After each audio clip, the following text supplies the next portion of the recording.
Well देखें, इस assembly की तश्कील के बाद मेरे ख्याल से, अगर मैं गलत नहीं हूँ, तो पहली जो मैंने प्रेस कॉन्फ्रेंस इस असम्बली की गैलरी में की थी, उसमें यही बात रखी गई थी कि देखें, एक नई हुकूमत की तश्कील हुई है। हम ये समझते हैं कि अगर पीपल्स पार्टी अवामी इशूज़ को टेकअप करेगी, कंस्ट्रक्टिव पॉलिटिक्स करेगी, हम उसके साथ हैं, हम उनको असिस्ट करेंगे, हम उनको सपोर्ट करेंगे। ये थी बुनियादी बात, ये था बुनियादी मकसद, ये मेरी जमात की पॉलिसी थी।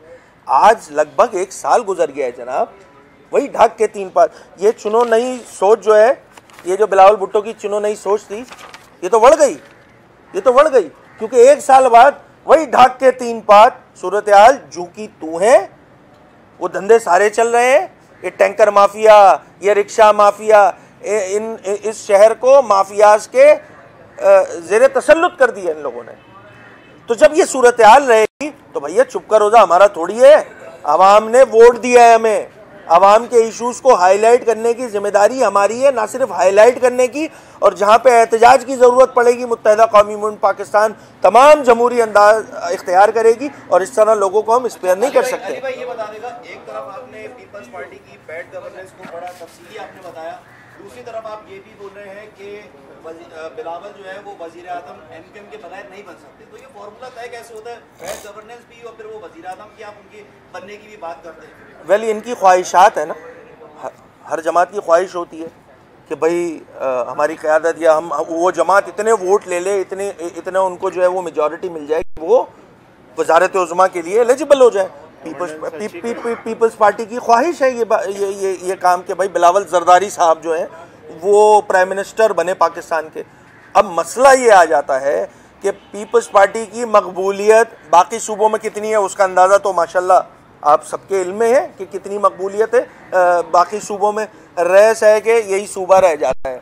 तो अगर पीपल्स पार्टी समझती है कि बिलावल जरदारी साहब को प्राइम मिनिस्टर होना है, तो फिर अपनी गवर्नेंस ठीक करें, अपना किबला ठीक करें, क्योंकि वो रास्ता जो वजारत उज़्मा को लेके जाएगा बिलावल जरदारी को, वो एमक्यूएम के ऑफिस से होता ही वह गुजरेगा। जनाब, एक बात ये भी है कि जैसे आपने भत्ते की बात की, तो अब अगर आप देखें कि यहाँ कशमकश है सिंध की गवर्नमेंट के डिपार्टमेंट में, खासकर आप केडीए में जाते हैं, आप एसपी में जाते हैं, तो वहाँ पे एक डीजी को लाया गया सीएम साहब ने, और एक डायरेक्टर लैंड को बिठाया है मिनिस्टर साहब ने। अब वहाँ हालत ये है कि 400 फाइलें चोरी हो चुकी हैं। अब उससे बाकायदा लाखों रुपए की भत्ते की रसीदें मांगी जाती है, पैसे दिए जाते हैं। यकीन करें डीजी ने अपनी कोशिश की, फाइलें नहीं मिली।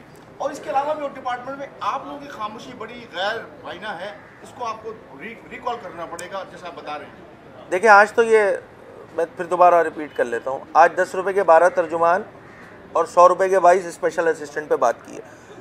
अब अगर वो चिट्टा किट्टा वज़ीरों और वजारत आला, वज़ीर में भी कैटेगरी है इस सूबे में, उस पर अगर बात कर लेंगे कोई मसला नहीं है, इस पर भी बात कर लेंगे। यहाँ तो भाई 3-3 पैरेलल हुकूमत चल रही है इस सूबे में। एक सिस्टम की हुकूमत है, एक हुकूमत वो है जिसके वज़ीर आला मुराद अली शाह है, एक हुकूमत और है जो कहीं और चलती है।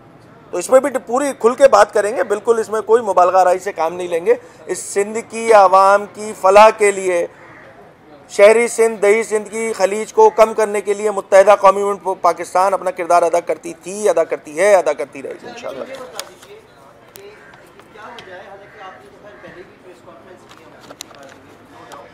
लेकिन इसमें शिद्दत कल की प्रेस कॉन्फ्रेंस के बाद ज़्यादा आ रही है, क्योंकि एक इल्ज़ाम ये भी लग रहा है कि इख्तिलाफात का गुस्सा जो है वो आप यहाँ होता है। कहाँ से कोरिलेट किया है आपने? खैर, मैं इसका जवाब दे देता हूँ, मैं इसका जवाब दे देता हूँ। क़यादत पे बात करेंगे, इससे ख़तरनाक रिबटल आएगा। मैं तो बहुत शर्मा हुजूरी और शर्म और लिहाज से बात कर रहा हूँ। आज मुतनब्बे की है ना आपकी प्रेस कॉन्फ्रेंस के थ्रू कि क़यादत पे बात नहीं करें। क़यादत सबके लिए मुकद्दम होती है, क़यादत पे बात होगी तो बहुत ख़तरनाक रिएक्शन आएगा।